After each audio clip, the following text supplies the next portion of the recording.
Welcome to Global Development Interrupted. My name is Leah Petit. And if you have ever wondered what global development did for the world and for the United States, then you are in the right place. We are now in season 2. This season, the conversations broaden beyond global health and beyond USAID. I will be speaking with people across diplomacy, defense, the environment, education, and other spaces that have shaped how people live their lives globally and in the United States. To start the season, I am joined by Chris Wurst. Chris is a former Foreign Service officer with the U.S. Department of State, also just known as State, and the creator and host of the podcast Soft, Powerful Stories. In this episode, we talk about the 3 Ds: diplomacy, development, and defense, and how they work together in practice. We also get into why storytelling matters, what soft power actually looks like on the ground, and yes, why elephants do not like spicy peppers. It is a wide-ranging conversation that brings policy down to the human level, and I think it sets the tone for where this season is headed. So, let's get into it, and let's meet Chris. Chris, welcome to Global Development Interrupted. Well, thank you. Happy to be here. I'm happy that we have connected because you also have a podcast. And do you want to tell us what that podcast is about? Sure. It's called Soft, Powerful Stories.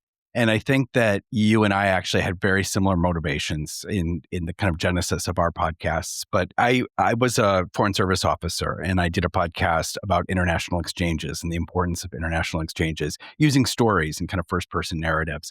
And so when all of this stuff started happening in the weeks following the inauguration, I really was scrambling to figure out what I could do because I just couldn't sit on the sidelines and watch, what was happening to my colleagues and former colleagues.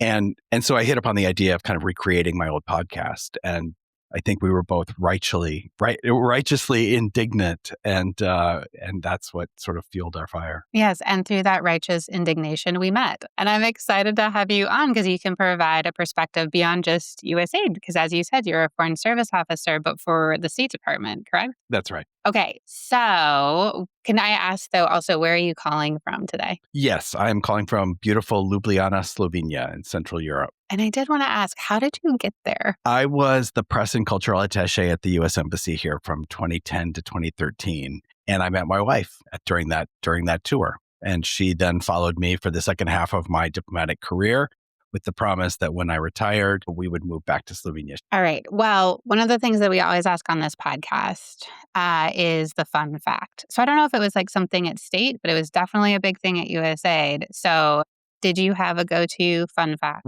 This was not a thing at State. So I've only learned about this through your podcast. And so what I've learned is that there's the fun fact, but then there's the humble brag that goes along with the fun fact. And I just thought I would just eschew the humble brag and go to like the shameless brag. Can you do that? Oh yeah, shameless. Be shameless. But I think I was thinking of like, who can I brag that I met? Because I've met like many of my heroes, but I've met Prince, and Prince is like a god. So that's my fun fact. That's a fun fact. How did you meet Prince? Well, the first time I met him, and this is going to sound like even more of a brag, but I was a host at a barbecue joint in Minneapolis that was super popular. And it was the same time that Janet Jackson was recording her first album with guys named Jimmy Jam and Terry Lewis. And so they were in the back room and we knew Prince was coming. And I opened the door and there he was standing in a baby blue jumpsuit, one piece with pearls, and all alone, no bodyguard. And I said, "Oh, just follow me. I know exactly where you're going." And we got to the back room and he put on the brakes and he was like, no, he wasn't there to see them. In fact, they weren't even getting along at the time. So I totally screwed up my meeting with Prince. All right. Well, this makes me very curious about your history getting to Foreign Service officer. So let's start with, where did you grow up and how do you think that shaped your worldview? Yeah, I grew up in Minneapolis, Minnesota, in a northern suburb of Minneapolis called Blaine, which was very white, very kind of homogenous. Everybody was Lutheran. It was, if you think of the Coen brothers, Fargo, you're kind of, knocking on that door. And so I knew from an early age that wasn't the kind of life that I wanted to live, forever. And so I always had this kind of desire to get out. Whenever we had a foreign exchange student that came to our school, I would just glom onto them because they were so interesting and they were, kind of this window to the outer world. On the other hand, Minnesota is a very progressive state. The Twin Cities are a very progressive place. And so as I grew older and sort of got to college age and moved to the larger cities, it was formative in the sense that I was exposed to all kinds of diverse and progressive ideas and people. And I think that shaped me equally. But as a kid growing up, I was just, I would get on my bike in the morning and either injure myself horribly or almost drown or play baseball or football or whatever it was. And my mom wouldn't know wouldn't know the difference unless I was bleeding when I came home. So you grew up in Minnesota, but then suddenly you were event planning and bartending for different bars across the country, meeting Prince and Janet Jackson? No, it all happened in Minneapolis. Oh, okay. I worked my way through college.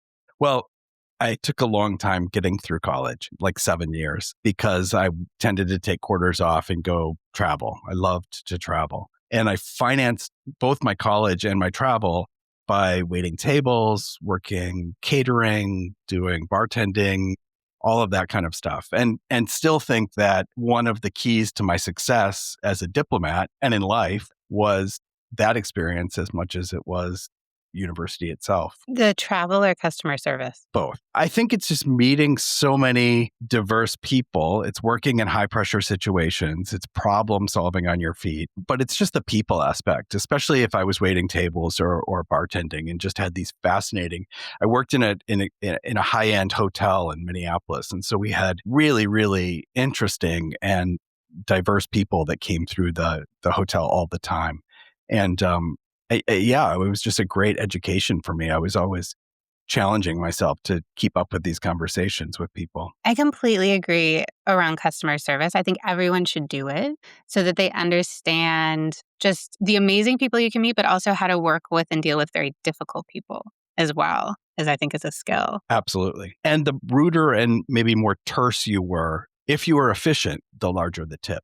And I never figured that out, but it was true in my life. Oh, then how did you get into the Foreign Service? So you didn't know about Peace Corps, but then you knew about the Foreign Service. I'm really not typical in this sense, but I was a teacher and I loved teaching. And I was teaching in inner city Minneapolis, history, international baccalaureate history.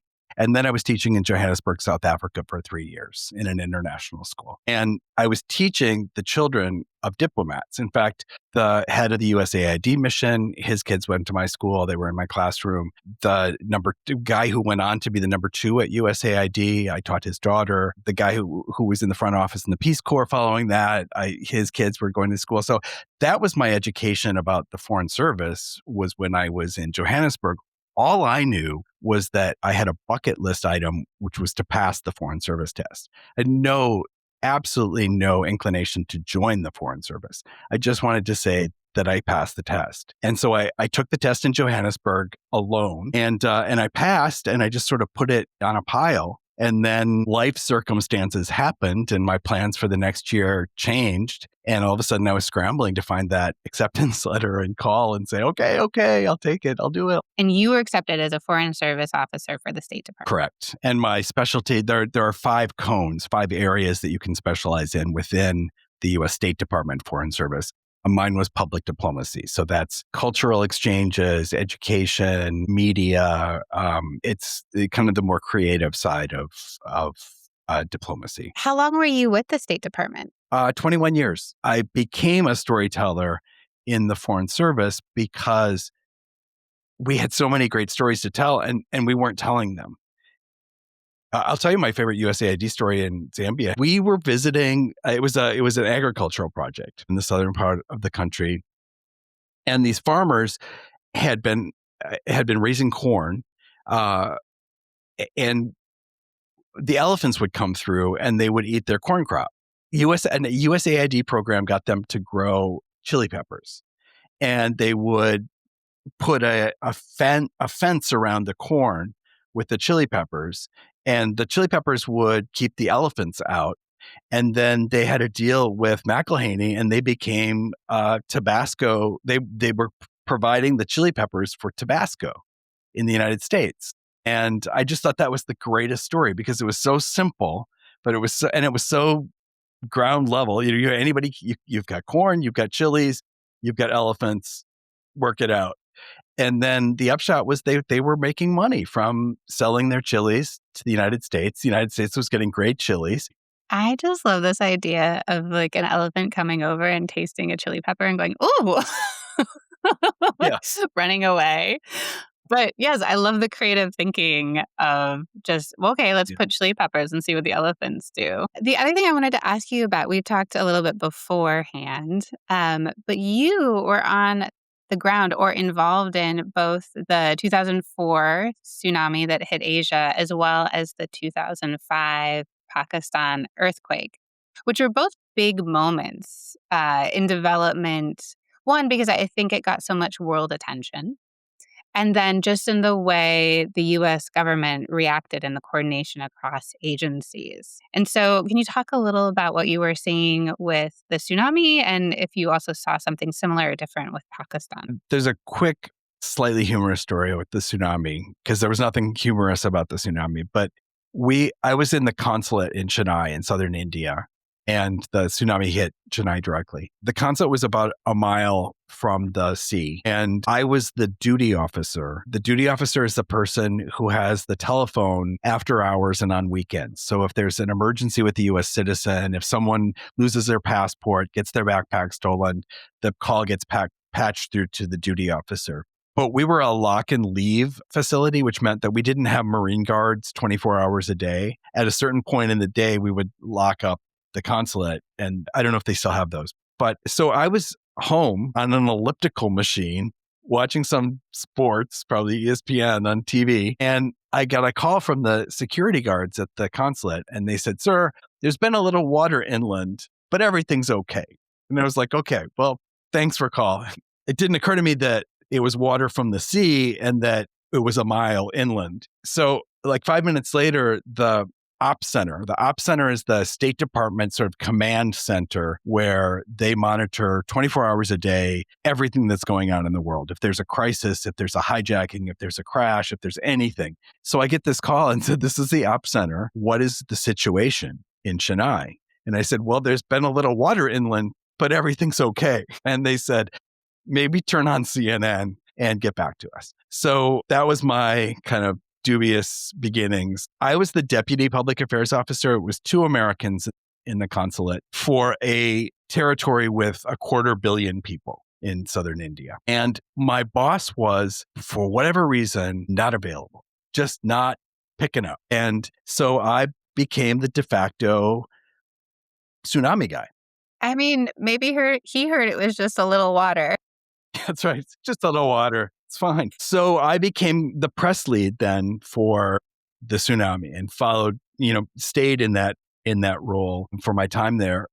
It was, as you said, the outpouring from the world was unprecedented. I think the amount of money raised around the world, for tsunami relief was far and away the greatest sum ever gathered. USAID was very, very involved. And our region, the southern part of India, was the region that was hardest hit. And there was a really horrible situation where entire fishing villages were washed away and people's lives were just devastated. And the thing that really impressed me in the projects that USAID was working on, they came in with this attitude of not that we're going to rebuild, but we're going to improve. Like we're not going to recreate a fishing village that can be wiped out by another tsunami. We're going to try to create opportunities for people in these places to have different kinds of work. And so one of the things they did was to help create these weather stations that were trained the local people, especially women, to monitor and what kind of captain these weather stations. Water projects were huge. But this whole idea was we're not going to just try to help people replace what they had. We really want to take this as an opportunity for the people who survived this cataclysm to improve their lives. It was because of the work that I did on the tsunami that I was plucked from Chennai and sent to Islamabad, which was kind of the base for the operations, because the earthquake had happened in the Hindu Kush Mountains in Kashmir. And the mountaintop villages were, in many cases, just razed. And it was impossible to get there. I mean, you literally could not get to them by ground. And so it was these Chinook helicopters that were flying from the US military, and they were flying tirelessly. I mean, they were just, they would get somewhere and finish their mission, come back, refuel, go out again. And they were landing on these little tiny strips. They had white H on them for helicopter, meaning that they were a helicopter landing zone. But if you saw them, you would have vertigo because they were just precarious ledges on these sheer drop cliffs. And it was USAID, DOD, the Department of Defense, the military, people who were running NGOs, State Department, me. I was bringing foreign correspondents up to see the work that was going on, but they would only get on the helicopter if there was space. So they would first put tents and medicine and food and relief supplies. And then if there was a room for one or two bodies, they would squeeze somebody in and we would go. And it was just constant, just this constant churn. There's another story from that same village. And it's the woman from USAID who was the ranking person on that trip. And she and I were the only Americans except for the military crew. And we had gone in different directions. And then she came up this very, very steep hill. And she was with a woman who was holding a newborn baby, but it was obviously a newborn baby that was premature. And she had just given birth and it was, it didn't look good. And the woman from USAID and the interpreter were, first of all, trying to make sure that they could find room on a helicopter because these flights were so tightly controlled. There was a curfew. You couldn't fly after dark. It was just really, really intense. And because there was so much loss of life and so much chaos, it just wasn't as simple as saying, oh, I've got a sick baby here. I need a helicopter space. And so the one from USAID convinced the pilots to deviate and to go to the hospital that the US military had built. And then the men from the village came and said, no, the mom's not going on the helicopter unless she has a man go with her. And the military was like, sorry, there's no space. We're not doing it. And they were not going to do it. And so what ensued was like a 20-minute, highly intense, emotional, screaming match between what ended up being the interpreter and the men of the village. And just kind of this knockdown, drag-out fight. And finally, they relented and let the woman take the baby onto the helicopter and take them to the hospital. And it was just the effort that the people were putting in to save this baby's life and to help this woman in the face of the cultural, violations, I guess, that were going on in the face of this. It was so intense and so, it had a happy ending, but it was just one of these moments. USAID was not assigning someone to go argue and have the most intense day of her life fighting for this woman's baby. But it was just, that's what people were doing. And it was the US military, it was the diplomats, it was, the 3 Ds, right? Diplomacy, development, and defense, all working side by side, along with some NGOs and other people as well.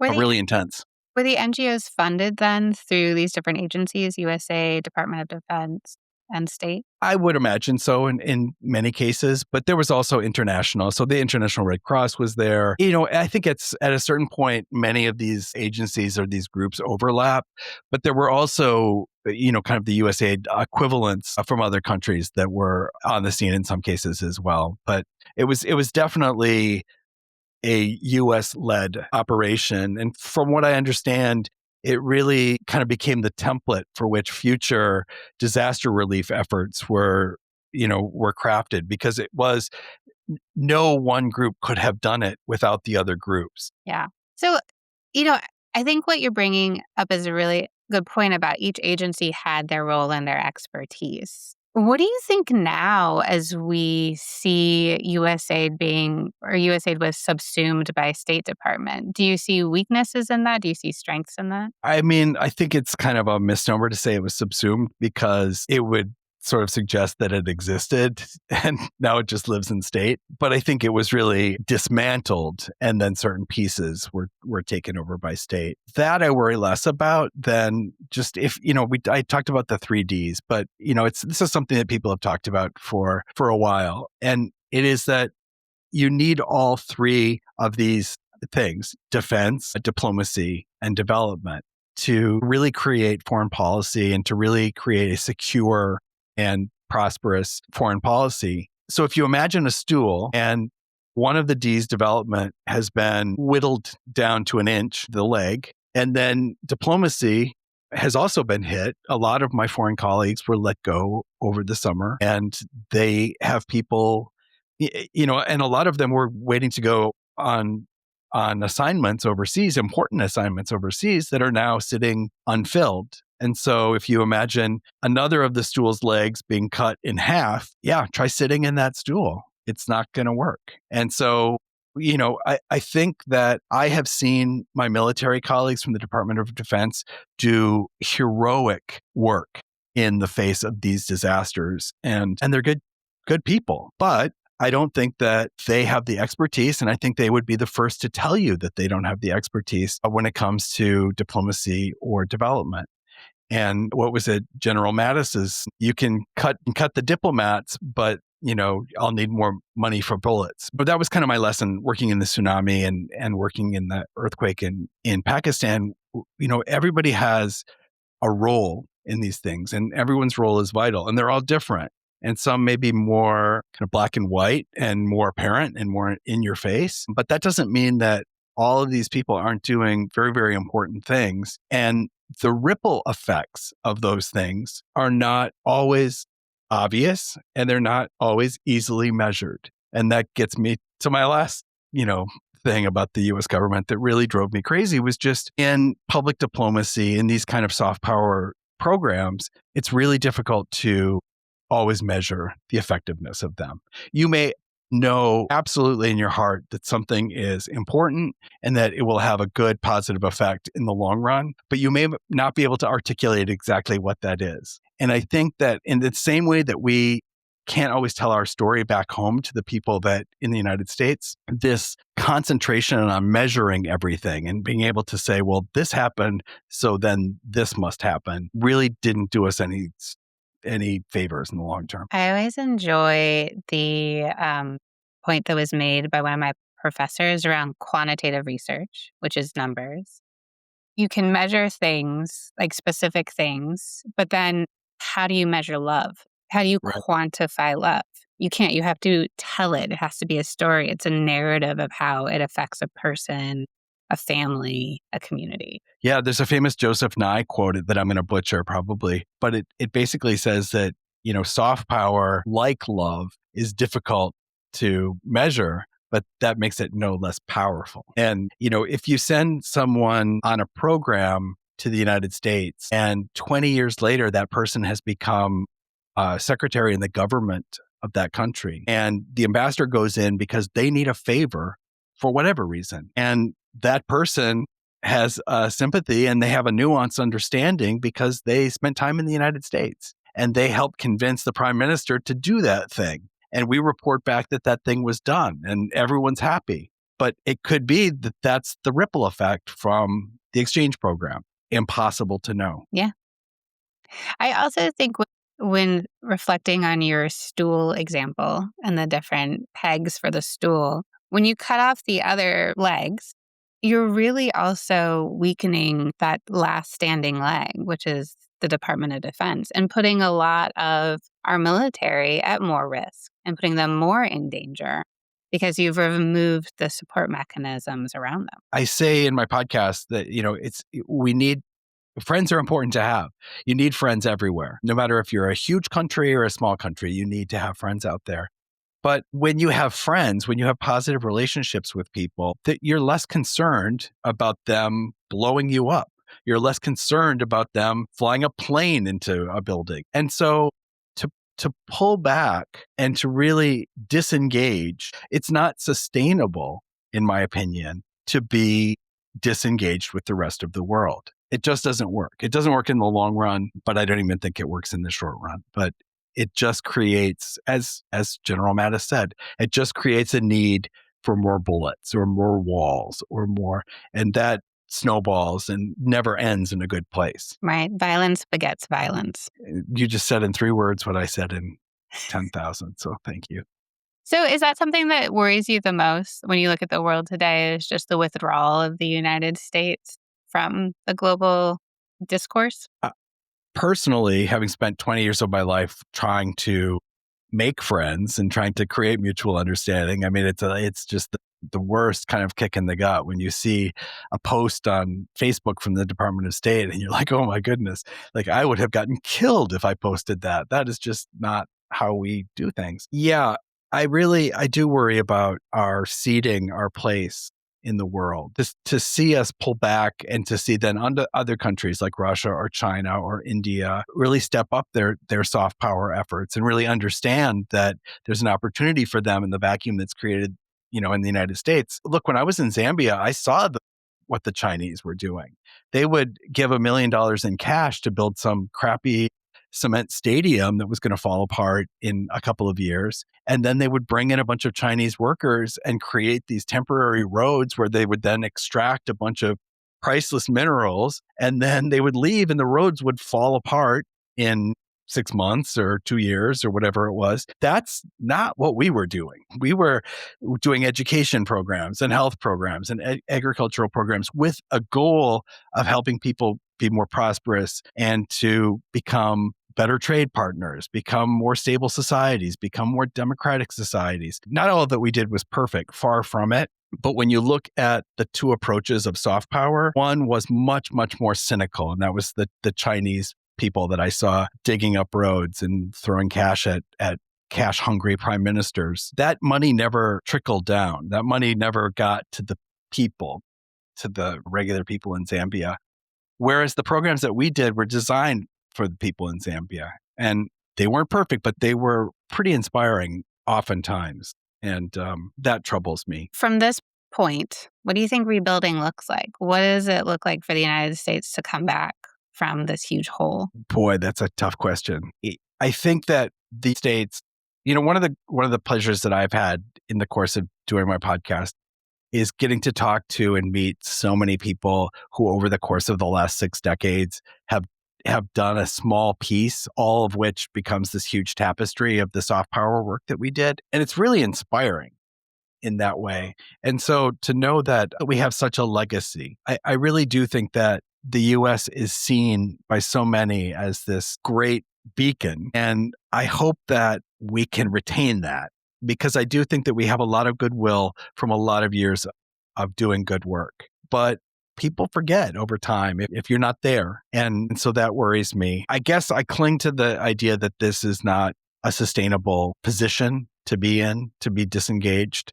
But I can't tell you, I mean, I think that we need to rebuild back in local, sustainable ways. And I think that will require a lot of really smart people.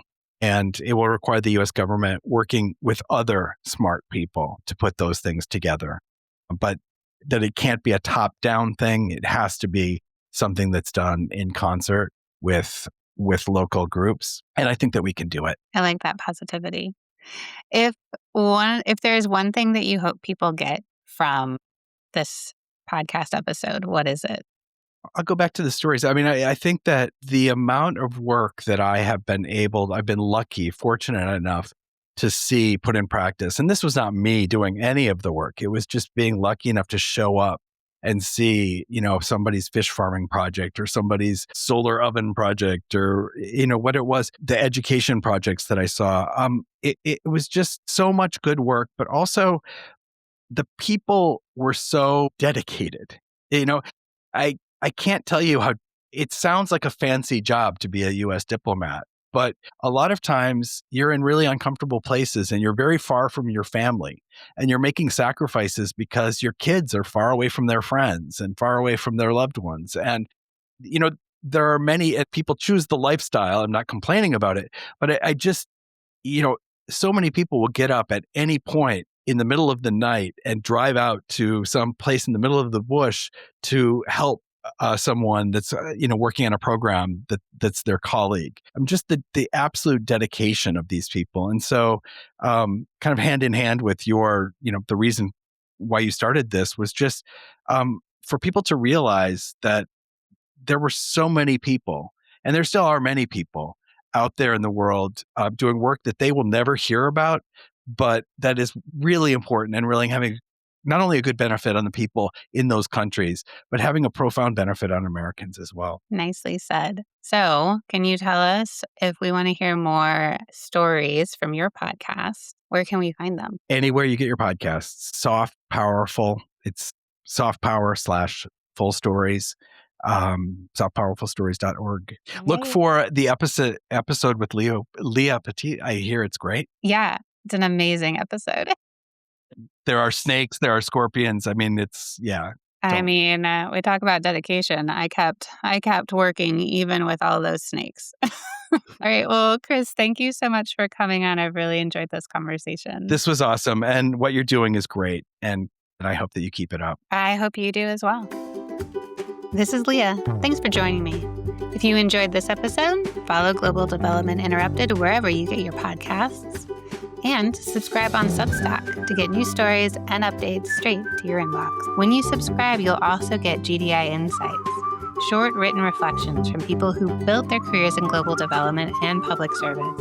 They reflect on the work, the disruption, and what they're carrying forward and what they want to see next. And remember to always like and follow. Until next time.